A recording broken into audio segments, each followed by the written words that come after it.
The world is full of vague people that don't know what they want, and they get punished every day because of it. They get punished because they don't declare, I'm going to sell 25 houses. I want to make $300,000. I want to net this much to myself after taxes. The people that are uncertain and unclear, right? The ones that are vague about their business, whatever happens, come on 7, they're rolling the dice. They deserve to be punished.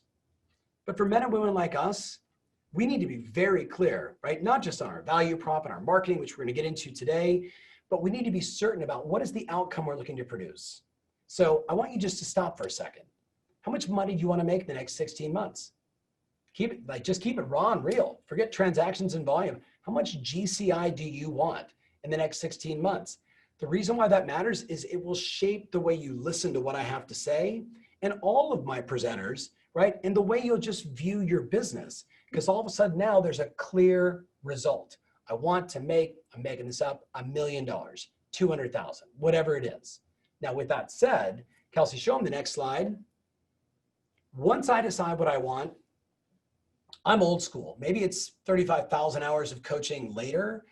A lot of people are of the opinion, okay, I need to plus and enhance what I'm doing that's working. I also do believe that, right? You'll see an exercise we'll do in a little bit. But I'm also very clear, I'm an okay golfer. Chris, I don't know if you ever played golf before, or Sam, but here's what I know. If I take my hands and I go like this and I swing the club, just because looking at my hands, the ball's going to go about 225 and it's going to fade to the right. The second I get uncomfortable and I squeeze in my hands correctly and I take a little shorter swing, I hit it 245 and I hit it right down the middle. Here's the deal. This is the metaphor for your business, right?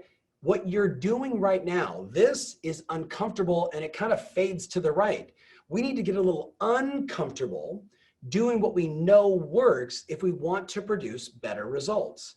So my question for you, not metaphorically, is what adjustments do you need to make to bridge the gap, right? Is it better sales skills, better negotiation skills? You can see my list here: upping your leadership, growing your team, prioritizing your business, your schedule. I know there's 1,000 things, but what are the most important ones for you, right? What are the most important ones for you to get a little uncomfortable and start doing it better? Because listen, my friends, I don't care where you are in the world. You're in Mississauga, you're downtown Toronto, you're selling in the Lake Country, you're my clients in Europe and Australia. Everybody's experiencing the same thing, and everyone's pretty bullish on the next 16 months that the market right now, not the temporary, if it feels a little slow because of kids going back to school, the market we've been in is going to be the market for the next 16 months. So the question is, are you going to cruise through it, hitting the ball okay and fading a little right, feeling a little burned out, or are you going to get a little uncomfortable and do what you know works to really take advantage of this time?